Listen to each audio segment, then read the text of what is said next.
آپ نے ساری زندگی دنیا میں تشریف لاتے دعا کی۔ حضرت فضل بن عباس رضی اللہ عنہ کہتے ہیں آپ کے چچا زاد بھائی تھے، تو کہتے ہیں میں نے کفن کی تنیاں کھولی اور آقا علیہ الصلوۃ والسلام کا جب آخری دیدار کیا تو میں نے دیکھا کہ آپ کے ہونٹوں پہ جنبش ہے، آپ کے جو ہونٹ ہے نا وہ ہل رہے ہیں، تو میں نے اپنے کان قریب کیے تو آپ فرماتے ہیں کہ آقا دو جہاں صلی اللہ علیہ وآلہ وسلم اس وقت یہ دعا کر رہے تھے کہ یا اللہ میری امت کو بخش دے، میری امت کو بخش دے، میری امت کو بخش دے۔ آقا دو جہاں صلی اللہ علیہ وآلہ وسلم روتے تھے،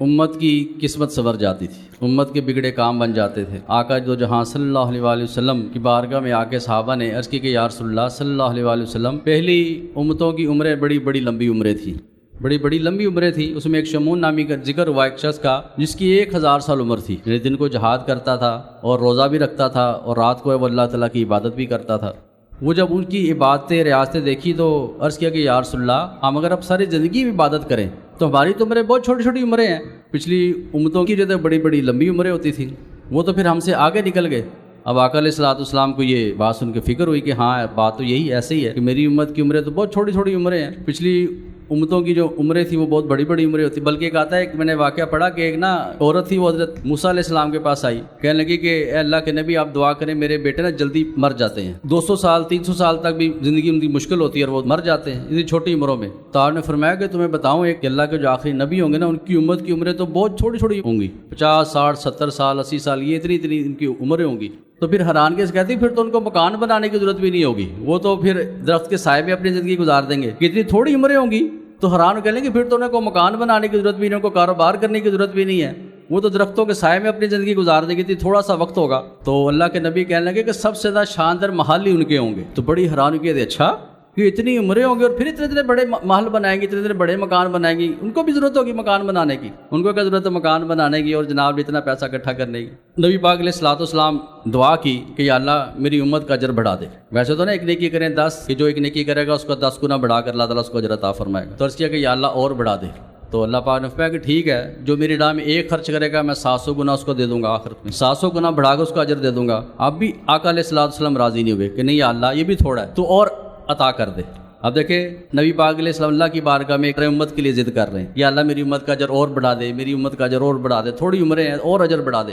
اور عطا کر دے۔ تو پھر اللہ پاک نے فرمایا کہ اچھا جو صبر کرے گا بے شمار اس کو اجر عطا فرماؤں گا، اپنی شان کے لائق اس کا اجر کو بہت زیادہ بڑھا کر جو ہے وہ بے حساب عطا کروں گا۔ پھر آقا علیہ الصلوۃ والسلام جو تھے وہ راضی کہ ہاں یہ ٹھیک ہے۔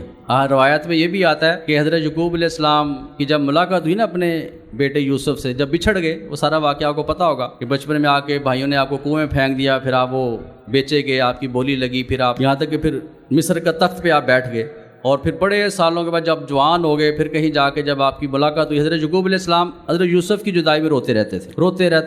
رہتے یہاں کی آنکھوں کی بنائی چلی گئی تھی، اتنا روتے تھے۔ تو جب پھر اللہ کی طرف حکم ہوا، جب پھر ملاقات کا وقت آیا تو حضرت یعقوب علیہ السلام جب اپنے بیٹے کو دیکھتے تھے نا اور لپٹتے تھے، فرتے محبت سے بے ہوش ہو جاتے تھے، برداشت نہیں ہوتی، بے ہوش ہو جاتے تھے۔ پھر جب ہوش آتا تھا پھر اپنے بیٹے کو یوسف کو چومتے تھے، پیار کرتے تھے۔ حضرت جبرائیل علیہ السلام یہ منظر دیکھ رہے تھے، عرض کیا کہ یا اللہ میں نے ایسی محبت کسی کی کسی سے نہیں دیکھی۔ تو اللہ پاک نے فرمایا کہ اے جبرائیل میرے محبوب کی جو امت ہے نا میں اس سے بڑھ کر اس سے محبت کرتا ہوں۔ یہ یعقوب کی جو محبت یوسف سے ہے نا اس سے بڑھ کر میں اپنے محبوب کی امت سے محبت کرتا ہوں، یہ امت مجھے اتنی پیاری ہے۔ آپ یہ احساس اندر پیدا کریں۔ اصل میں ہمیں احساس ہی نہیں ہوتا کہ اللہ ہم سے اتنی محبت کرتا ہے۔ دنیا میں کوئی آپ کا نام لے یا آپ کی یاد میں روئے، آپ کے اندر شوق ہوتا ہے کہ یار وہ احساس ہوتا ہے کہ یار میں بھی اس سے محبت کروں، میری یاد میں اتنا روتا ہے، تڑپتا ہے، اتنے مجھ سے محبت کرتا ہے، آپ کے اندر ایک کیفیت پیدا ہوتی ہے۔ تو کبھی اللہ کی رحمت کی طرف بھی آپ نظر کریں نا کہ اللہ تعالیٰ ہم سے کتنی محبت کرتے ہیں، ہمارے نبی ہم سے کتنی محبت کرتے ہیں۔ آقا تو جہاں صلی اللہ علیہ وآلہ وسلم فرمایا کہ میں تو اپنی امت کو پکڑ پکڑ کر کھینچ کر جہنم سے بچاتا ہوں، لیکن تم پھر میرا دامن چھڑا کے پھر تم جہنم کی طرف بھاگتے، ساری زندگی اپنی امت کے لیے روتے، یا اللہ میری امت۔ ایک دفعہ